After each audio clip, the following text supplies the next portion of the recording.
Il y a quelques semaines, Michel Drucker a été admis à l'hôpital pour des examens de contrôle suite à son opération du cœur subie en 2020. L'animateur de 80 ans est heureusement ressorti sans tracas le 26 février dernier mais doit désormais se reposer.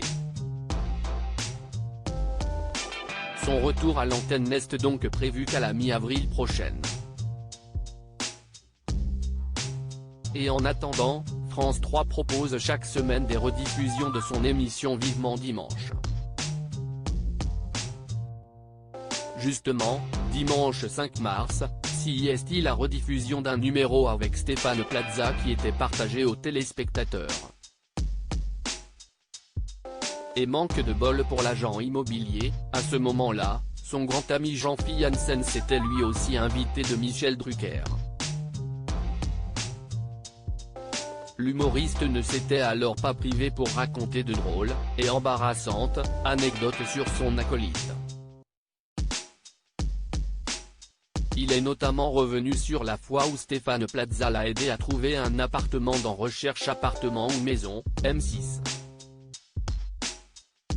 Les deux dans les rues de Paris, à visiter des appartements, on aurait dit des village people, a-t-il commencé avant de rapporter les expressions concon de Stéphane Plaza ou de faire état de sa maladresse désormais légendaire. Ce dernier aurait ainsi cassé son canapé, ses lunettes de soleil et l'aurait même électrocuté au compteur électrique. Sans parler de sa conduite en scooter jugée approximative par l'humoriste.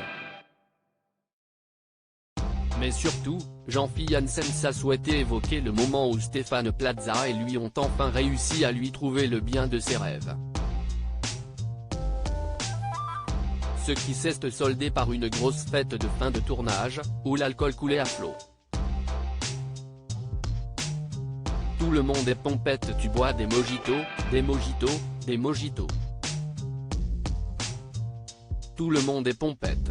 Et tu dois choisir un des appartements, dont tu ne te souviens plus vraiment, avec Stéphane à côté qui te dit « Je viendrai danser avec des plumes à ta crémaillère », a raconté Jean-Philippe, suscitant les rires mais aussi la gêne de l'agent immobilier.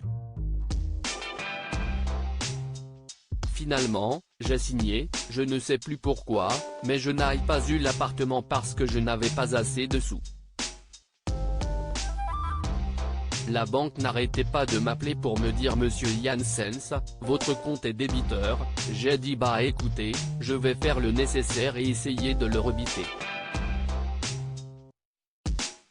Tout ça pour dire que, grâce à Stéphane Plaza, la France entière a su que j'étais surendetté. CIST apparemment une bonne chose que Stéphane Plaza ait arrêté l'alcool depuis.